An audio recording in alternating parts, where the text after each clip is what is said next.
പണ്ട് മുതലേ പല സിനിമയിലും കേട്ടിട്ടുള്ള കാര്യമാണ് ഈ നായ്ക്കരണ പൊടി എന്ന് പറഞ്ഞൊരു സാധനം ദേഹത്തിട്ടാൽ ചൊറിയും. പക്ഷേ അതിനേക്കാൾ കൂടുതലും എല്ലാവരും പറയുന്നത് ഈ പ്രത്യേകിച്ച് ഈ പരമ്പരാഗത വൈദ്യന്മാരെല്ലാം പറയുന്നതെന്ന് പറഞ്ഞു കഴിഞ്ഞാൽ ഇത് ഒരു നല്ല ആഫ്രോഡീസിയാക്കാണ്. ആഫ്രോഡീസിയാക്ക് എന്ന് പറഞ്ഞു കഴിഞ്ഞാൽ ഒരു സെക്ഷുവൽ സ്റ്റിമുലൻറ്റ്, പ്രത്യേകിച്ച് ആണുങ്ങൾക്ക് ഉപയോഗിക്കാൻ പറ്റുന്ന ഒരു സെക്ഷുവൽ സ്റ്റിമുലൻ്റായിട്ട്. ഇനി ഇത് മാത്രമല്ല പറയുന്നത്, ഇത് കഴിച്ചു കഴിഞ്ഞാൽ വേറെ, അതായത് സ്പേം കൗണ്ട് പോലെയുള്ള പ്രശ്നങ്ങൾ ഉള്ളവർക്ക് സ്പേം കൗണ്ട് ശരിയാവും. അതുപോലെ ഇതുമായി ബന്ധപ്പെട്ട എല്ലാ പ്രശ്നങ്ങൾക്കും ഒരു പരിഹാരമാണ് നായ്ക്കരണ പൊടി എന്നാണ്.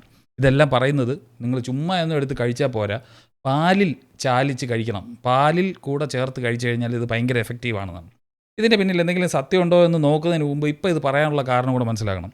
ഈ അടുത്ത കാലത്ത് ഒരാൾ എനിക്ക് അയച്ചു തന്ന വീഡിയോയ്ക്കകത്ത് ഒരു ലേഡി ഇങ്ങനെ പല വൈദ്യന്മാരുടെ അടുത്ത് പോകുന്നത് നമുക്കിങ്ങനെ കാണാൻ പറ്റും. അങ്ങനെ പോയ ഒരു വൈദ്യൻ സജസ്റ്റ് ചെയ്ത, പുള്ളി വിൽക്കുന്ന ഒരു പൊടിയാണ് ഈ നായ്ക്കരണ പരിപ്പിനെ പൊടിച്ചുണ്ടാക്കുന്ന പൊടി. ഇത് പാലിൽ കലക്കി കുടിച്ചു കഴിഞ്ഞാൽ ദാമ്പത്യത്തിലുള്ള സകല പ്രശ്നങ്ങളും തീരും എന്ന് പറഞ്ഞിട്ടാണ് പുള്ളി മാർക്കറ്റ് ചെയ്യുന്നത്. അങ്ങനത്തെ ഒരു വൈദ്യൻ.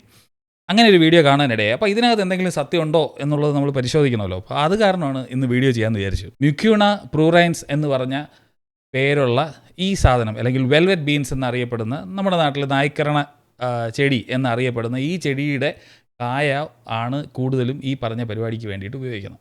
ഇവിടെ നമ്മൾ ശ്രദ്ധിക്കേണ്ട ഒരു കാര്യമുണ്ട്. ഇതിനകത്ത് 3 തരം സാധനങ്ങൾ നമുക്ക് ഇതിനകത്ത് കാണിച്ചിട്ടുണ്ട്. അതായത് പൂവുണ്ട്, അതിനകത്തുള്ള പരിപ്പ് എന്ന് പറയാൻ പറ്റുന്ന സാധനമുണ്ട്, ഏറ്റവും പുറത്ത് ബീൻസ് എന്ന് പറയാൻ പറ്റുന്ന സംഗതിയുണ്ട്.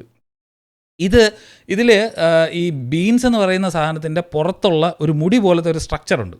ആ സ്ട്രക്ചറാണ് ചൊറിയാനായിട്ട് കാരണമാവുന്ന ഒരു സാധനം. ഇത് വളരെ ടൈനി ആയിട്ടുള്ള സ്ട്രക്ചേഴ്സാണ്. ഇത് സ്കിന്നിലൊക്കെ കൊണ്ടു കഴിഞ്ഞാൽ അവിടെ ഒരു മെക്കാനിക്കൽ ഇറിറ്റേഷൻ തന്നെ ഉണ്ടാക്കും. അവിടെ കൊണ്ടിരുന്നിട്ട് അതിങ്ങനെ ശല്യം ഉണ്ടാക്കും. ചെറിയ കെമിക്കൽ ആയിട്ടുള്ള ചില ഒരു റിയാക്ഷനൊക്കെ ഉണ്ടാകും. പക്ഷേ അലർജി അല്ല. ഇതാണ് ഇതിൻ്റെ ഒരു സ്വഭാവം. അപ്പോൾ ഇതാണ് പലപ്പോഴും ആളുകളുടെ ദേഹത്തൊക്കെ വെതറിയിട്ട് ചൊറിയാനും കാര്യങ്ങളൊക്കെ കാരണമാകുന്നത്. പക്ഷേ മരുന്നായിട്ട് ഇവർ പറയുന്നത് ഇതിനെ മൊത്തത്തിൽ പൊടിച്ചിട്ട് ഉപയോഗിക്കുന്ന രീതിയാണ് മരുന്നായിട്ട് പറയുന്നത്. അപ്പോൾ മരുന്നിനകത്താണ് ഇവർ ആഫ്രോഡീസിയാക്ക്, അതായത് ഒരു സെക്ഷുവൽ സ്റ്റിമുലൻ്റാണ്. പിന്നെ ഈ പറഞ്ഞതുപോലെ ഇറക്ടൈൽ ഡിസ്ഫങ്ഷൻ അല്ലെങ്കിൽ ഉദ്ധാരണമായിട്ട് ബന്ധപ്പെട്ട എന്തെങ്കിലും പ്രശ്നമുണ്ടെന്നുണ്ടെങ്കിൽ കഴിക്കാം. സ്പേമിൻ്റെ അളവ് കുറവാണെന്നുണ്ടെങ്കിൽ കൂട്ടാം എന്നൊക്കെ പറയുന്നത്. അപ്പോൾ ഇതിനകത്ത് ഏതെങ്കിലും പഠനമുണ്ടോ എന്നുള്ളതാണല്ലോ നമ്മൾ ആദ്യം നോക്കേണ്ടത്. നോക്കിക്കഴിഞ്ഞാൽ ഏറ്റവും കൂടുതൽ പഠനമുള്ളത് ഇന്ത്യയിൽ നിന്ന് തന്നെയാണ് എന്നുള്ളതാണ്. ഈ പഠനങ്ങൾ നോക്കിക്കഴിഞ്ഞാൽ കാണാൻ പറ്റുന്നത്, ഇവർ പഠനങ്ങളിൽ കാണുന്ന ഒരു പൊതു സ്വഭാവമാണ് ഞാൻ പറയുന്നത്. ഒരു 5 ഗ്രാം, ഏതാണ്ട് ഒരു 5 ഗ്രാം, അപ്രോക്സിമേറ്റ്ലി 5 ഗ്രാംസ് ഇവർ എടുത്തിട്ട് ഒരു 3 മാസത്തേക്ക് കണ്ടിന്യൂസ് ആയിട്ട് കഴിക്കുകയാണ്. എന്നിട്ട് കഴിച്ചു കഴിഞ്ഞ ആളുകളിൽ എന്തെങ്കിലും വ്യത്യാസം വന്നിട്ടുണ്ടോ എന്ന് നോക്കുക എന്ന് പറയുന്ന പരിപാടിയാണ് ചെയ്തത്. അങ്ങനെ ചെയ്തപ്പോൾ ചിലർക്കൊക്കെ വ്യത്യാസം കണ്ടിട്ടുണ്ട്. ഇനി ആ സ്റ്റഡീസ് വളരെ ക്വാളിറ്റി ഉള്ളതാണെന്ന് വെച്ച് കഴിഞ്ഞാൽ നമ്മളെപ്പോഴും പറയും റാൻഡമൈസ് കൺട്രോൾ ട്രയൽ അല്ലെങ്കിൽ ഡബിൾ ബ്ലൈൻഡ് ആയിട്ടുള്ള സ്റ്റഡീസൊക്കെ നടത്തണം. അത്ര ഭയങ്കര ക്വാളിറ്റിയുള്ള സ്റ്റഡീസൊന്നുമല്ല. പക്ഷേ എന്തോ ഒരു വ്യത്യാസമൊക്കെ ചില സ്റ്റഡീസിനകത്ത് കണ്ടിട്ടുണ്ട്. ചിലർ ഇത് ആവർത്തിച്ച് നോക്കിയപ്പോൾ, ഇപ്പോൾ ഇന്ത്യയിലുള്ളതല്ലാതെ പുറത്ത് ആവർത്തിച്ചൊക്കെ നോക്കിയപ്പോൾ പല സ്റ്റഡീസിലും കാണുന്നതെന്ന് വെച്ചാൽ മിക്സ്ഡ് ആയിട്ടുള്ള റിസൾട്ടാണ് കിട്ടുന്നത്. ചിലർക്ക് കൂടുന്നു, ചിലർക്ക് കുറയുന്നു. കൺസിസ്റ്റൻ്റ് ആയിട്ടുള്ള റിസൾട്ടുകളല്ല കിട്ടുന്നതെന്നുള്ളതാണ്. അപ്പോൾ കൺക്ലൂസീവായിട്ട് ഒരു എവിഡൻസ് ഇല്ലെങ്കിലും ഏതാണ്ട് ഏതൊക്കെയോ ഭാഗത്ത് എന്തൊക്കെയോ എവിഡൻസ് ഉള്ളതുപോലെ നമുക്ക് ഈ സ്റ്റഡീസൊക്കെ നോക്കുമ്പോൾ കാണുമ്പോൾ തോന്നും. അപ്പോൾ ഇത് നമുക്ക് ഉറപ്പിക്കാമോ ഇതൊരു സെക്ഷുവൽ സ്റ്റിമുലൻ്റ് ആണോ എന്ന് ചോദിച്ചു കഴിഞ്ഞാൽ, ഈ ആഫ്രോഡീസിയാക്ക് ആണെന്നുള്ളതിനുള്ള തെളിവ് ഒരു പഠനത്തിൽ പോലും ഇല്ല. അതായത് ഒരു സെക്ഷുവൽ സ്റ്റിമുലൻ്റ് ആയിട്ടാണ്, അല്ലെങ്കിൽ ഉദ്ധാരണ ശേഷി കൂട്ടുന്നതിനായിട്ടുള്ളതിന് ഏതെങ്കിലും സ്റ്റഡീസ് ചെയ്തിട്ടുണ്ടോ എന്ന് നോക്കിയാൽ അതിനൊന്നും വലിയ കാര്യമായിട്ടുള്ള സ്റ്റഡീസൊന്നുമില്ല, അതിനൊന്നും തെളിവില്ല. ആകെപ്പാടെ കണ്ടുവരുന്നത് സ്പേമിൻ്റെ കൗണ്ട് കൂട്ടി എന്ന് പറഞ്ഞിട്ടുള്ള കുറച്ച്, ഞാൻ പറഞ്ഞില്ല, കുറച്ച് ഇന്ത്യൻ സബ് കോണ്ടിനെൻറ്റിൽ നിന്ന് വന്നിട്ടുള്ള കുറച്ച് സ്റ്റഡീസ് മാത്രമാണ്. അതൊന്നും അത്രയും റിലയബിൾ ആയിട്ടുള്ള, അല്ലെങ്കിൽ ഒരുപാട് നമ്പറിൽ നടത്തിയ പഠനങ്ങളല്ല, പ്രോപ്പറായിട്ടുള്ള കൺട്രോൾ ഇല്ല, ബ്ലൈൻഡിങ് ഇല്ല, അങ്ങനെ എന്തെങ്കിലുമൊക്കെ പ്രശ്നങ്ങളുള്ള സാധനങ്ങളാണ്. അത് വളരെ വീക്കായിട്ടുള്ള ഒരു എവിഡൻസ് ഉണ്ടെന്ന് വേണമെങ്കിൽ പറയാം. ഇനി നമ്മൾ ഏറ്റവും അത്യാവശ്യം മനസ്സിലാക്കേണ്ട ഒരു കാര്യമാണ് ഡോക്ട്രിൻ ഓഫ് സിഗ്നേച്ചർ എന്ന് പറഞ്ഞാൽ. എങ്ങനെയാണ് ഈ ഒരു സാധനം, ചുമ്മാ പ്രകൃതിയിലുള്ള ഒരു നായ്ക്കരണ പരിപ്പെന്ന് പറഞ്ഞ ഒരു സാധനം എങ്ങനെയാണ് മനുഷ്യൻ ഇത് മരുന്നായിട്ട് കണ്ടെത്തിയെന്നുള്ളതാണ്. അവിടെയാണ് ഈ ഡോക്ട്രിൻ ഓഫ് സിഗ്നേച്ചേഴ്സ് എന്ന് പറഞ്ഞ ഈ സംഗതി വരുന്നത്. അതായത് വാൾനട്ട് എന്ന് പറഞ്ഞ സാധനം നിങ്ങൾ കണ്ടിട്ടുണ്ടാവും. വാൾനട്ട് എടുത്ത് നോക്കുകയാണെന്നുണ്ടെങ്കിൽ അതിന് ഏതാണ്ട് ഒരു ബ്രെയിനിൻ്റെ ഷേപ്പിലുള്ള സ്ട്രക്ചറാണ് കാണുന്നത്. അപ്പോൾ അതുകൊണ്ട് ബ്രെയിൻ സംബന്ധിച്ച കാര്യങ്ങൾക്കെല്ലാം, അതായത് മനുഷ്യ ശരീരവുമായിട്ട് സിമിലാരിറ്റി ഉള്ള എല്ലാ സാധനങ്ങൾക്കും ഇവർ അതിൻ്റെ നല്ലതിനാണ് എന്ന് പറഞ്ഞിട്ടൊരു പ്രോപ്പർട്ടി കൊടുക്കുകയാണ്. ബേസിക്കലി അത് നമുക്കായി അമൃതമായിട്ട് അല്ലെങ്കിൽ ഒരു മരുന്നായിട്ട് ഇങ്ങനെ ആരോ ഉണ്ടാക്കി വെച്ചിരിക്കുന്നു എന്നുള്ളൊരു തോന്നലിൽ നിന്ന് വരുന്ന ഒരു സംഭവമാണ്. അപ്പോൾ അതുകൊണ്ട് അതിനകത്ത് എന്തെങ്കിലും ഒരു ഒളിപ്പിച്ച് വെച്ചിട്ടുള്ള ഒരു സിഗ്നേച്ചർ കാണുമല്ലോ, അതാണ്. ഇപ്പം മസ്തിഷ്കത്തിൻ്റെ ഷേപ്പിലുള്ള വാൾനട്ടിൽ കഴിച്ചു കഴിഞ്ഞാൽ ബ്രെയിനിന് നല്ലതാണ്, വളരെയധികം ബുദ്ധി ഉണ്ടാവും എന്ന് പറയുമായിരിക്കും. അതുപോലെ റൈനോ ഹോൺ ഈ പറഞ്ഞതുപോലെ ഒരു ആഫ്രോഡിസിയൊക്കെ പറയാറുണ്ട്. ശംഖുപുഷ്പം നിങ്ങൾ കണ്ടിട്ടില്ലേ? അത് PCOS, PCOD അല്ലെങ്കിൽ ഇതുപോലെ തന്നെ ചില സെക്ഷുവൽ സ്റ്റിമുലൻ്റ് ആയിട്ട് പറയുന്നുണ്ട്. കാര്യം അതിൻ്റെ രൂപം എന്ന് പറയുന്നത്, അതിൻ്റെ ശാസ്ത്രീയ നാമം അല്ലെങ്കിൽ ജീനസ് തന്നെ ക്ലിറ്റോറിയ. ആ പീ ഫ്ലവറിന് ഈ പറഞ്ഞ വേറെ പല അവയവങ്ങളുമായിട്ട് സിമിലാരിറ്റി ഉള്ളത് കൊണ്ട് തന്നെ അതിനങ്ങനെയുള്ള കുറേ കാര്യങ്ങൾ നമ്മൾ ആലോചിക്കാറുണ്ട്. അപ്പോൾ ഇതാണ് ബേസിക്കലി ഡോക്ട്രിൻ ഓഫ് സിഗ്നേച്ചർ. ഇതല്ലാതെ ഇതിനകത്ത് ഉപയോഗിച്ച് തുടങ്ങേണ്ട കാര്യമൊന്നുമില്ല. പക്ഷേ ഉപയോഗിച്ച് തുടങ്ങിക്കഴിഞ്ഞാൽ വേറെ കാര്യമുണ്ട്. ഇതിനകത്ത് ഒരു ഗുണമില്ലാതെ നമ്മൾ ഉപയോഗിച്ചുകൊണ്ടിരിക്കുമല്ലോ. അവിടെയാണ് നമ്മളിത് മനസ്സിലാക്കേണ്ടത്. ഈ പരിപ്പിനകത്ത് എൽ ഡോപ്പ എന്ന് പറഞ്ഞൊരു സംഗതിയുണ്ട്. എന്താണ് എൽ ഡോപ്പ? ഈ എൽ ഡോപ്പ എന്ന് പറഞ്ഞ സാധനം ഈവൻ മോഡേൺ മെഡിസിനിൽ ഉപയോഗിക്കുന്ന ഒരു സംഗതിയാണ്. അതെന്തിനാണെന്ന് വെച്ച് കഴിഞ്ഞാൽ കൂടുതലും പാർക്കിൻസൺസ് ഡിസീസ് ഉള്ള ആളുകളിൽ ഒരു മരുന്നെന്നുള്ള രീതിയിലാണ് ഇത് ഉപയോഗിക്കുന്നത്. അവർക്ക് ഡോപ്പമിൻ്റെ അളവ് ബ്രെയിനിൽ കുറയുന്നത് കൊണ്ടുള്ള പല പ്രശ്നങ്ങളുണ്ട്. ഡോപ്പമിൻ ഉണ്ടാക്കാനുള്ള കഴിവില്ലായ്മയാണ്, അല്ലെങ്കിൽ ആ അവസ്ഥയാണ് ഈ പാർക്കിൻസൺസ് ഡിസീസ് എന്ന് പറയുന്നത്. പക്ഷേ അതിന് നമുക്ക് ഡോപ്പമിൻ ഡയറക്റ്റായിട്ട് ബ്രെയിനിലേക്ക് കൊടുക്കാൻ പറ്റില്ല. ഇപ്പോൾ ഇൻസുലിൻ ആവശ്യമുണ്ടെന്നുണ്ടെങ്കിൽ നമുക്ക് ഇൻസുലിൻ കുത്തിവയ്ക്കാം എന്ന് പറഞ്ഞതുപോലെ ഡോപ്പമിൻ ഡയറക്റ്റായിട്ട് ബ്രെയിനിലേക്ക് ഒരു ഗുളിക രൂപത്തിൽ കഴിക്കാൻ പറ്റില്ല. കാര്യം ബ്ലഡ് ബ്രെയിൻ ബാരിയർ എന്ന് പറഞ്ഞൊരു സംഗതി ഉണ്ട്. അപ്പോൾ ബ്രെയിനിലേക്ക് ഡയറക്റ്റായിട്ട് ഡോപ്പമിൻ കയറി ചെല്ലില്ല.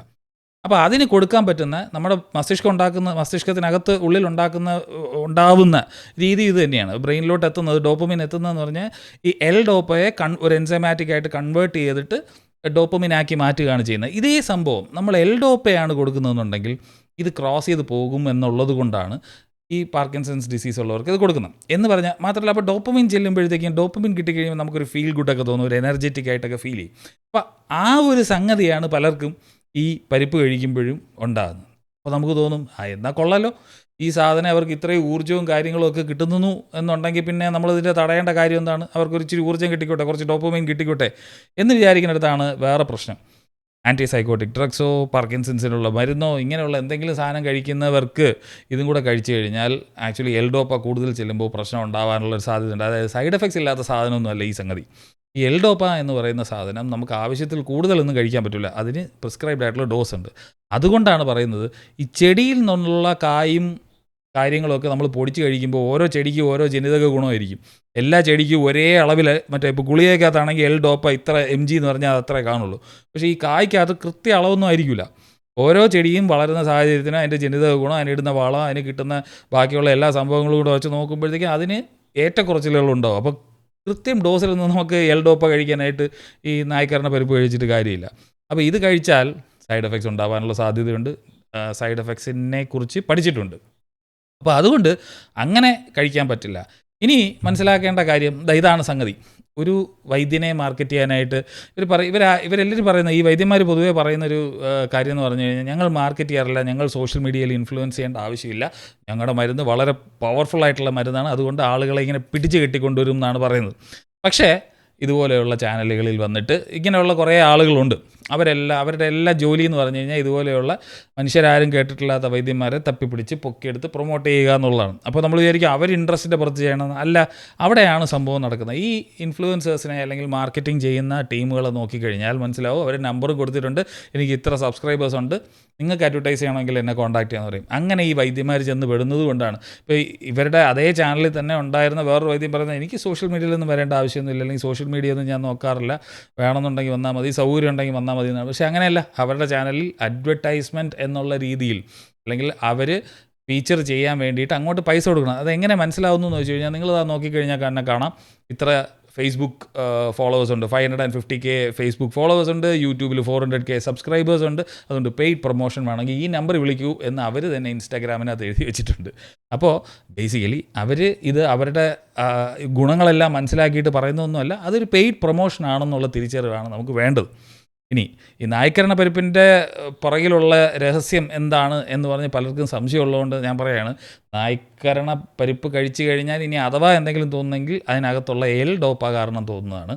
അല്ലാതെ അത് ഒരു സെക്ഷൽ സ്റ്റിമുലൻ്റായിട്ട് വർക്ക് ചെയ്യുകയോ അതല്ല സ്പേം കൗണ്ട് കൂട്ടുകയോ. സ്പേം കൗണ്ട് കൂട്ടുന്നതിനൊക്കെ വളരെ വീക്കായിട്ടുള്ള എവിഡൻസ് ആണ്. അതൊക്കെ മൾട്ടിപ്പിൾ സെൻറ്റേഴ്സിൽ ഒരുപാട് സ്റ്റഡി ബ്ലൈൻഡ് ചെയ്ത് നടത്തിയതിന് ശേഷം കുറച്ചുകൂടെ നന്നായിട്ട് റിപ്പീറ്റബിൾ ആയിട്ടുള്ള റിസൾട്ടുകൾ വരുമ്പോൾ, അല്ലെങ്കിൽ അതിനെപ്പറ്റിയൊക്കെ സിസ്റ്റമാറ്റിക് റിവ്യൂസൊക്കെ വരുമ്പോൾ നമുക്ക് പറയാം, ഇവൻ അങ്ങനെ ഒരു പ്രോപ്പർട്ടി കൂടെ ഉണ്ടെന്ന്. എന്തായാലും ഇത് നമ്മുടെ നാട്ടിലൊക്കെയുള്ള ഇഷ്ടം പോലെയുള്ള ചെടി ആയതുകൊണ്ട് നമുക്ക് ഇടയ്ക്കിടയ്ക്ക് കാണാൻ പറ്റുന്ന ഒരു സാധനമാണ്. ഇതുപോലെ മറ്റൊരു കണ്ടൻറ്റായിട്ട് ഇനി വരാം. അപ്പോൾ അതുവരെ ബൈ ബൈ.